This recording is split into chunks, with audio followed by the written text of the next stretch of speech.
Այսօր կարծիքի տաղավարում հյուրընկալել ենք ՀԿ խորհրդի անդամ Վահե Մովսիսյանին, խոսելու ենք ներքին քաղաքական կյանքից։ Բարև ձեզ, պարոն Մովսիսյան։ Բարև ձեզ, շնորհակալ եմ հրավերի համար։ Այսօր եւս կանդրադառնանք իշխանականներին, իշխանական թեզերին եւ բնականաբար չենք կարող ուղղակի կողքով անցնել, թե ինչ է կատարվում Երևան քաղաքում, մասնավորապես քաղաքապետի գլխավորությամբ Երևան քաղաքը քանդվում է, փոսեր, ջրափոսեր, ցեխակույտեր ու անխնամ Երևան։ Անխնամ Երևան հազարամյակներով ունեցել ենք մայրաքաղաք, մաքուր, քաղաքակիրթ, իսկ հիմա ունենք Տիգրան Ավինյան, ով Երևանով ընդհանրապես չի զբաղվում, ջրափոսեր, ցեխակույտեր եւ վերջի վերջո միայն հարստանում են տենդերներ, աշխատում են միայն իրենց հարստանալու համար, լափում են եւ թալանում են։ Ինչ վերաբերվում է Նիկոլ Փաշինյանին, բնականաբար Նիկոլ Փաշինյանը չի տեսնում իր թիմակիցների խնդիրները, խնդիրները, քանի որ իրենց համար կարևորը վերընտրվելն է, իրենք զբաղված են քարոզարշավով, իրենք զբաղված են խաբեությամբ եւ հայ ժողովրդին պետք է նորից վերընտրվեն, որպեսզի կեղեքեն, թալանեն ու սարքեն տուգանքի մատերիալ։ Պետք է նաեւ անդրադառնանք Վենսին, ով եկավ, պնդեց, որ ամեն ինչ նորմալ է Հայաստանում, չնկատելով գերիների հարցը, չնկատելով լիքը խնդիրներ քաղբանտարկյալների մասով, խոսքի ազատության, մարդու իրավունքների եւ այսպես շարունակ։ Իրենք ունեցան ուղակի հանդիպում, որտեղ որ մեր երկրի վարչապետը ցավոք սրտի կզած, պարտված ու կործանված վիճակում դիմավորեց եւ ճանապարհեց ԱՄՆ փոխնախագահին, հույս ունենալով, որ ուղակի կհավաքի ձայներ ժողովրդին խաբելով, թե իբր խաղաղությունը արդեն եկել է, հասել է Հայաստան եւ խաղաղության երաշխավորն է Ամերիկայի Միացյալ Նահանգների նախագահը օգոստոսի 8-ով եւ Վենսի այցելությունը իր խոստացված 5 միլիարդով։ Բայց սիրելի հայրենակիցներ, պետք է նշեմ եւ հարկ է մատնանշել այն թեզերը, որոնք իրենք շրջանառում են, որ 5 միլիարդը մնալու է մեր քաղաքացիների պարտք որպես, այսինքն յուրաքանչյուր Հայաստանի Հանրապետության քաղաքացի ունենալու է եւս $2000 պարտք, քանի որ 5 միլիարդը, եթե բաժանում ենք մեր բնակչության վրա, վերցնում են իշխանությունները, ծախսում են իշխանությունները, բայց վերջի վերջո այդ գումարը պետք է վերադարձնեն Հայաստանի Հանրապետության քաղաքացիները։ Ինչ են շահում մենք քաղաքացիներս ունենալով այդ 5 միլիարդը, բնականաբար ոչինչ։ Արդեն 8 տարի շարունակ իշխանությունները վերցնում են արտաքին պարտք, կատարում են մի քանի ասֆալտապատման գործընթացներ, բայց մենք չունենք իրական խաղաղություն, չունենք իրական բարեկեցություն եւ այսպես շարունակ։ Վերջի վերջո Նիկոլ Փաշինյանը շարունակում է իր ազգակործան գործունեությունը,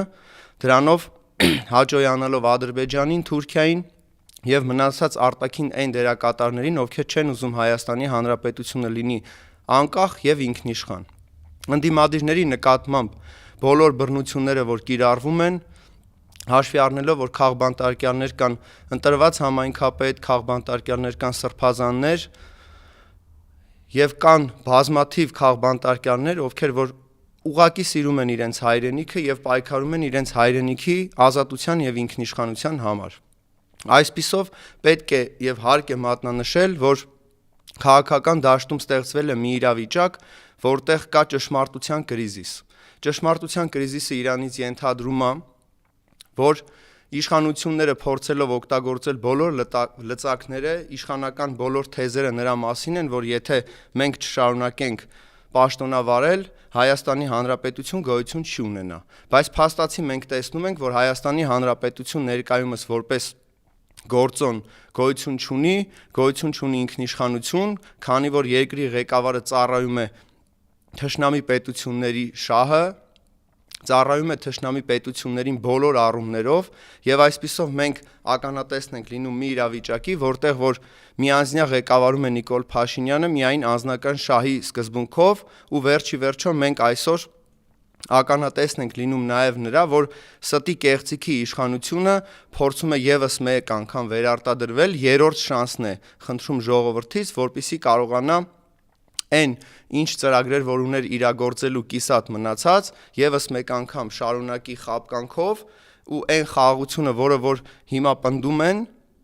ընդհանրապես գոյություն չունի, դա ուղղակի թղթի վրա խաղաղություն է։ Մեր ժողովուրդը շարունակում է ապրել այդ ստի կեղծիքի մեջ իր հոգսերի հետ, յուրաքանչյուր մեր քաղաքացի ունի խնդիրներ, վարկեր, խնդիրներ, ու այդ խնդիրները լուծելու համար պետությունը մատը մատին չի տալի։ Նայեք, օրինակ, մինչև 18 թվականը ամենացածր թոշակը եղել է 16000 դրամ, հիմա այս իշխանությունները պնդում են, որ նրանք կրկնապատկել են ու ցանկանում են ավելի կրկնապատկել, դրա մասին ինչ կասեք։ Շատ հետաքրքիր հարց է, բայց եկեք սկսենք սկզբից։ Նախ պետք է հաշվի առնել փողի ինֆլյացիան։ Այսինքն մեր թոշակառուները եթե անգամ ժամանակին ստացել են 16000 դրամ, հաշվի առնելով գնաճը եւ փողի ինֆլյացիան, իրենք անգամ եթե ստանում են հիմա 30000 եւ ավել, իրենք նույն համախառն ներքին արդյունքն են ապավում, այսինքն նույն զամբյուղը։ Եթե ժամանակին իրենք 16000 դրամով կարող էին ինչ-որ կերպ գոյատևել, հիմա 30000 դրամով իրենք չեն կարող գոյատևել, քանի որ գնաճը բոլոր առումներով ու բոլոր շրջանակներում գործում է, ու այդ գնաճի պայմաններում յուրաքանչյուր թոշակառու անգամ եթե ստանում է 30000 դրամ, ինքը չի կարող վճարել կոմունալները, իր հասանելիք դեղերը եւ այսպես շարունակ։ Այսինքն պետության նույն խաբեության մասին է խոսքը, որ համոզում են ժողովրդին, որ մենք ավելացրել ենք թոշակները եւ այսպես շարունակ։ Նույն օրինակը կարող եմ բերել նաեւ թվերով, երբ մանկավարժները 2018 թվականին ստանում են 160000 դրամ աշխատավարձ, հիմա ստանում են 209000 եւ ավել բնականաբար։ Հիմա այդ 209000-ը եթե մենք հաշվի առնենք փողի ինֆլյացիան ու ուղակի համեմատականներ տանենք, ստանում ենք նույն 160000 դրամը դառնում է 203000 դրամ, այսինքն այս 8 տարիների ընթացքում նույն ուսուցիչը ստանում է 203000 դրամ, ոնց ստանում էր ժամանակին 160000 դրամ, բայց այս գնաճի պայմաններում ինքը չի կարող ապրի 160000 դրամին համարժեք 2018 թվականից ի վեր։ Այսինքն հիմա իրենք կարող են համոզել մեզ, որ մենք ավելացրել ենք թոշակները, մենք ավելացրել ենք ուսուցիչների աշխատավարձները եւ այսպես շարունակ։ Բայց արդյոք այդ աշխատավարձները համահունչ են ներկայիս գների հետ։ Արդյոք նույն 209000 դրամով կարող է ուսուցիչը վարձ վճարել, կոմունալ վճարել, իր կենցաղային խնդիրները լուծել եւ վարկ չվերցնի, որպեսզի կարողանա շարունակել գոյատևել։ Հենց այս սկզբունքով Նիկոլ Փաշինյանը պնդում էր, որ աղքատությունը ձեր գլուխներում է, մենք մեղավոր չենք, որ դուք աղքատ եք։ Ինչ որ մի պահի պնդում էր, որ մենք անկիրթ ենք մնացել, չունենք համապատասխան կրթություն, այդ իսկ պատճառով չենք կարողանում ավելի բարեկեցիկ ապրել։ Հիմա այստեղ հարց է առաջանում. հարգելի քաղաքացիներ, դուք ինքներդ ձեզ հարց տվել եք, ինչներիս է պետք իշխանությունն ու պետությունը, եթե ամեն ինչ պետքա իր խնդիրները, այսպես կոչված, լուծի քաղաքացին։ Ինչ պետք է անի պետությունը, եթե իր քաղաքացիները աղքատ են։ Պետության գործոնը ու գործառույթը ինչու՞մն է, եթե 20% ծայրահեղ աղքատություն է, 40% ընդհանուր առմամբ տոկոսային հարաբերակցությամբ աղքատություն է, որը որ վերածում ենք թվերի, դառնում է, որ 700,000 եւ ավել քաղաքացիներ աղքատ են կամ ծայրահեղ աղքատ են։ Այս 7 տարիների ընթացքում ինչ գործառույթ է իրականացնել իշխանությունը, որպեսզի այդ ծայրահեղ աղքատները դուրս գան այդ ծայրահեղ աղքատությունից, ապրեն հնարավորինս ավելի բարեկեցիկ։ Բնականաբար հնարավոր չի ամբողջ խնդիրը ամբողջությամբ լուծել, բայց հնարավոր էր նաև, որ այս փոքր երկիրը փոքր ռեսուրսներով, բայց նաև քիչ բնակչությամբ հնարավոր էր, որպեսզի պետությունը կարողանար ապահովել այն ամեն ինչը, որպեսզի բարեկեցիկ ապրեր յուրաքանչյուր Հայաստանի Հանրապետության քաղաքացի։ Եվ վերջի վերջո չեմ կարող չնշել այն պնդումները, որ 2018 թվականին յուրաքանչյուր Հայաստանի Հանրապետության քաղաքացի համարվում էր վարչապետ։ Հիմա այդ վարչապետերը արդյոք լավ են ապրում Նիկոլ Փաշինյանի վարչապետությամբ։ Արդյոք մեր 3 միլիոն վարչապետները չունեն հացի խնդիր, չունեն կոմունալների խնդիր, չունեն կենցաղային խնդիրներ։ Բնականաբար ունեն։ Իսկ արդյոք 8 տարին այն ժամանակահատվածը չի իշխանավարելու պարագայում, որպեսզի դու կարողանաս լուծես քո 3 միլիոն վարչապետերի խնդիրները։ Բնականաբար կարող ես, բայց եթե այդ ամբողջ խնդիրները լուծեր պետությունը, Նիկոլ Փաշինյանը, չէր հարստանա Ալեն Սիմոնյանը, չէր հարստանա Սուրեն Պապիկյանը, չէր հարստանա այն մյուս ԿՊԱ-ական ուսապարկերը, ովքեր որ թույլ են տալի անգամ պնդեն իրենց հարցազրույցներում, որ 200,000 դրամ, 200,000 դոլար ներեգություն Գալյանը ինչպես նշում էր, որ կարող է իրեն թույլ տալ $200,000 տուն, որովհետև ինքը նախարար է աշխատում։ Եվ վերջը իրենց պնդումները, որ 7 միլիոն դրամ պարգևավճարը դա սովորական չնչին գումար է նախարարի համար, քանի որ մենք կոռուպցիայի մեջ թաթախված չենք եւ այսպես շարունակ։ Նայեք, վերջերս տեղի ունեցավ Նիկոլ Փաշինյանի վարչապետը, այսպես ասած, այդտեղ էին ինչ-որ TikTok-ային բլոգերներ, բաներ, այսինքն Նիկոլ Փաշինյանը մնացել է այդ բլոգերների հույսին, հա։ Այո, Նիկոլ Փաշինյանի հույսը Ախուրյանցի անունն է։ Նիկոլ Փաշինյանի հույսը Գյորգիքսն է։ Գյորգիքսի հույսը ընդհանրապես չգիտեմ ով, որովհետև չկայացած մարդիկ, ովքեր որ TikTok-ում ունեն մի քանի հազար դիտումներ, իրանցից ներկայացնում են սովորական ոչնչություն ու իրենք միանշանակ պետք է աջակցեն Նիկոլ Փաշինյանին, որտեղ իրենք այլ տարբերակ չունեն։ Իսկ Նիկոլ Փաշինյանը օգտվելով առիթից պետք է օգտագործի Գյորգիքսներին եւ մյուսներին, որպիսի այդ վարչաբենդի շրջանակներում ցույց տա, որ Հայաստանի Հանրապետությունում երիտասարդությունը լավ է ապրում, բլոգերները լավ են ապրում եւ այսպես շարունակ։ Բայց մենք բոլորս հասկանում ենք, որ վարչաբենդի այսպես կոչված շրջանակներում չեն հավաքվել այն մարդիկ, ովքեր որ Արցախի կորստից են նեղված, 5000 զոհերից են նեղված, Հայաստանի սուվերեն տարածքները, որ օկուպացված է Ադրբեջանի կողմից, դրանից են նեղված են իրենց կենցաղային խնդիրներից եւ խնդիրներից։ Այնտեղ հավաքված են մարդիկ, ովքեր որ կարող են յուրաքանչյուրը 1 միլիոն դրամի համար անգամ հայրենիքը ուրանա։ Այնտեղ հավաքված են մարդիկ, ովքեր որ չեն հասկանում ինչ է նշանակում հայրենիք, չեն պատկերացնում Գարեգին Նժդեի ուսմունքը, չգիտեն ինչի համար է պայքարել Վազգեն Սարգսյանը եւ այսպես շարունակ։ Այսինքն այն մասան, ովքեր որ հավաքվել են ընդե, ապրում են մի կտոր հացի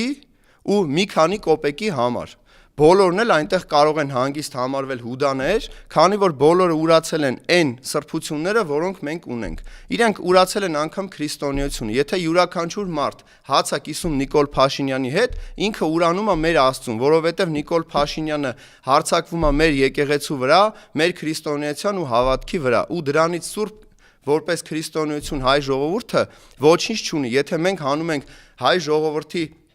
քրիստոնեության պահը, հանում ենք պայքարի, ազատագրման ու այդ ամեն ինչը այն ջահը, որ պահել է հայ ժողովուրդը դարերով, վերջը եթե մենք այդ ամեն ինչը հանում ենք, տակը մնում է ուղակի ժողովուրդ, ովքեր որ անգամ պատկերացում չունեն որտեղից են սերվել եւ ուր են գնում։ Մեր ինքնությունը պահելու համար մենք ամենակարևորն ենք համարում բնականաբար մեր արժեքները, ազգային պատկանելիությունը, մեր դիմագիծը եւ բնականաբար քրիստոնեությունը հենց այն խորհուրդն է, որով որ մենք առաջնորդվում ենք։ Արդյոք Նիկոլ Փաշինյանը աստվածաշնչյան խորհրդով է առաջնորդվում։ Արդյոք Նիկոլ Փաշինյանը ամենաանմեղն է այդ ամեն ինչի մեջ։ Բնականաբար ոչ։ Նիկոլ Փաշինյանը ամենամեղավորն է, որովհետեւ ինքը պայքարում է Աստծո ու Աստծո տան եկեղեցու դեմ։ Նիկոլ Փաշինյանը կազմակերպում է պատարակներ, որտեղ որ վարում են կարգայլույցները։ Այսինքն այն մարդիկ, ովքեր որ ուրացել են քրիստոնեական արժեքները, պատարակ են մատուցում ներկայիս դավաճան իշխանություններին, մասնավորապես Նիկոլ Փաշինյանին, ով ընդհանրապես պատկերացում չունի ինչ է իրանից ներկայացնում քրիստոնեությունը։ Ես կարող եմ անգամ առաջարկել, որ բերեն թութու լավային պատարակ մատուցի, որովհետև բոլոր իրենց պարամետրերով համապատասխանում է։ Մեծ խաչը վզին է, մի երկու բան էլ սովորել է, մի երկու տեղ էլ անգիր է արել։ Այդ նույն թութու լավան կարա հավաքվի մեր առաքելական եկեղեցիներից մեկում, որը որ գրավում է Նիկոլ Փաշինյանը ժամանակ առ ժամանակ զինված իր հրոսակա խմբով, որոնք ոստիկաններ են կոչվում, հավաքվեն, իրենց պատարակը մատուցեն, թութու լավան էլ վարի։ Այս իրավիճակում է հայտնվել Հայաստանի Հանրապետությունը։ Իդեպ նաև կարող եմ լավ հետաքրքիր առաջարկ անել, թող Կճոյանը իր Bentley-ով գնա թութու լավայից տուն, բերի իր եկեղեցի եւ միասին պատարակ մատուցեն։ Ինձ թվում է շատ հետաքրքիր հավաք կստացվի, կգնան բոլոր մեր ԿՊԱ-ական ուսապարկերը եւ վերջո իրենց մեղքերի թողություն կտա, մի անգամ էլ թութու լավան թող մեղքերի թողություն տա եւ պատարակ մատուցի։ Նայեք, եկեք խոսենք նահատականությունից, որովհետեւ երիտասարդության շրջանում նահատակությունը տարածումը հասել է կրիտիկական ինչ-որ վիճակի, ինչ կասեք դրա մասին ու ինչ պայքար պետք է սկսել, կապ չունի, եթե այսօր իշխանությունից, եթե իշխանություն չես, գոնե ինչ-որ ձևով այդ երիտասարդությանը հետ պահել։ Շատ լավ հարց եք բարձրաձայնում, բնականաբար խնդիրը շատ խորքային է ու պետական մակարդակով աջակցվում է այն թմրամիջոցների տարածմանը եւ վաճառքին, որոնք որ ոչնչացնում են մեր հայի գենը, այսինքն այն երիտասարդները, ովքեր որ ակտիվ ներգրավվածություն ունեն տարածման եւ օգտագործման մեջ, վաղը մյուսով չեն կարող սերունդներ տալ, լինել adekvat նորմալ հայրենասեր մարդիկ։ Պետությունը բնականաբար բացի թողի վիճակում է թողում այդ իրավիճակը զուտ նրա համար, որպեսզի չմեծանա պայքարող սերունդ, հայրենասեր սերունդ։ Միանշանակ ընդդիմությունը եւ մեր բոլոր հայրենասեր մարդիկ, մեր հայրենակիցները այստեղ գործ ունենալու, այսինքն յուրաքանչյուրս պետք է մեր հնարավոր ուժերի ներածին չափով պետք է պայքարենք այդ չարիքի դեմ, որովհետև այդ չարիքը համաշխարհային չարիք է, միայն Հայաստանում չի ցավոք սրտի, ու այդ չարիքի կանխարգելիչ միջոցներից է նաև այն, որ յուրաքանչյուրը իր շրջանում, իր հայաթում, իրենց փողոցում փորձի կանխարգելիչ միջոցներ ձեռնարկի, պետք է նաև նշեմ, որ Հայաստանի Հանրապետական կուսակցության երիտասարդական կազմակերպությունը անցկացրել է մի քանի ակցիաներ, որտեղ որ անցումների մոտ եւ տարբեր տեղեր, որտեղ որ նշված է եղել այդ Telegram ալիքները, որտեղից որ ձեռք են բերում ցավոք սրտի մեր երիտասարդները եւ օգտագործում են այդ թմրանյութերը, մենք փորձել ենք փակել, ծածկել, որպեսզի այն ավելի շատ չտարածվի, բայց միանշանակ է, որ դա պետք է լինի համախմբված, պետք է այդ պայքարը շարունակվի այնքան ժամանակ, որպեսզի հասնի գոնե մինիմումի, եթե հնարավոր չլինի վերացնել։ Այստեղ պետությունը բնականաբար առաջնային խնդիրը պետք է լուծեր ի սկզբանե Հայաստանի Հանրապետություն մուտք չգործեին այդ թմրանյութերը, բայց հաշվի առնելով, որ այդ մարդիկ փողը ավելի շատ են սիրում, քան հայրենիքը, միանշանակ նաև իրենց համար ավելի կարևոր է, որ հարստանան թեկուզ թմրանյութերի վաճառքով եւ տարածմամբ ու թքած կունենան իրենք յուրաքանչյուր երիտասարդի վրա, ով դա օգտագործում է ու կարող է կործանվի։ Այնպես որ այստեղ մենք ունենք անելիք, անկախ նրանից իշխանությունները ով կլինեն այսօր եւ ովքեր կլինեն վաղը, մենք պետք է աշխատենք այդ ուղղությամբ, որպեսզի թմրանյութերի տարածումը հասնի մինիմումի, կարողանանք մեր երիտասարդներին ներգրավել ավելի կրթական մշակութային միջոցառումների մեջ, որպեսզի երիտասարդները սպորտով զբաղվեն, առողջ ապրելակերպին ավելի շատ հետևեն, քան թմրանյութերին։ Նաև պետք է նշեմ, որ այդ էներգետիկ ըմպելիքները, որը որ լայն տարածում ստացել է նաև երիտասարդների շրջանակներում, իրենք նույնպես խնդրեմ են իրենցից ենթադրում առողջական վիճակի հետ կապված ու երիտասարդները պետք է զերծ մնան, նաև կոչ եմ անում, որպեսզի մեր երիտասարդները փորձեն ավելի առողջ սնունդ օգտագործել, ավելի առողջ ապրելակերպ, որովհետև մեր վաղվա օրը եւ վաղվա ապագան կերտելու են հենց երիտասարդները, ու մենք պետք է աչքաթող չանենք, յուրաքանչյուր պայքարի տեսակ օգտագործենք, որպեսզի վաղը մյուսօր մեր երիտասարդների հույսին կարողանանք թողել մեր երկիրը ու մեր ապագան խեղաթյուրված չլինի, ինչպես ներկայումս խեղաթյուրում է Նիկոլ Փաշինյանը եւ ներկայի ապագան եւ այն երիտասարդների ապագան, ովքեր որ վաղվա մեր օրն են դառնալու ու պայքարի ջահը պետք է վառ պահենք ու կարողանանք փոխանցել սերնդեսերունդ, որպեսզի Նիկոլ Փաշինյանը եւ իր իշխանությունը որպես վատագույն տարբերակ եւ օրինակ լինեն, որ ինչպիսին չպիտի լինի հայը եւ ինչպիսին չպիտի լինեն հայկական իշխանությունները եւ մենք վերջի վերջո պետք է օրինակ ծառայենք նաեւ մեր երիտասարդներին, թե ինչպես կարելի է հայ մնալ եւ ինչպես կարելի է քրիստոնյա մնալ ու պայքարել հանուն հայրենիքի, պետության, սուվերենության եւ ընդհանուր արժանապատվությունը վերականգնել հայ ժողովրդի, քանի որ մենք դարեր շարունակ այդ պայքարի ջահը վառ ենք պահել, մենք դարերով եկել ենք, պայքարել ենք, հաղթահարել ենք ցեղասպանություն, եւս մեկ ցեղասպանություն մենք հաղթահարեցինք Արցախի հանրապետությունում եւ վերջի վերջո ոչ ոք չպետքա անպատիժ մնա։ Այն մարդիկ, ովքեր որ ունեն անգամ մինիմալ մեղավորություն, որ եւս մեկ անգամ կատարվեց եւ կազմակերպվեց ցեղասպանություն, պետք է պատժվեն բոլոր մեղավորները։ Իսկ հայ ժողովուրդը պետք է համախմբվի ընդհանուր գաղափարի շուրջ, ու այդ գաղափարը մեկն է, որպեսզի լինի Հայաստանի Հանրապետություն, որպեսզի լինի անկախ Հայաստանի Հանրապետություն, որպեսզի հայը իր բնորանում ապրի արժանապատիվ ու մեր վաղվա օրը լինի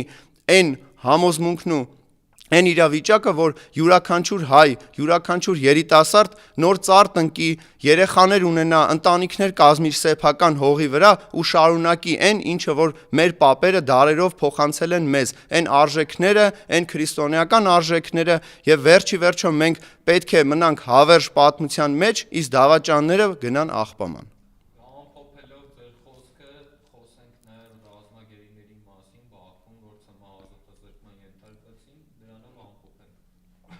Դե բնականաբար գերիների մասով ամենացավոտ հարցը նրանում է, որ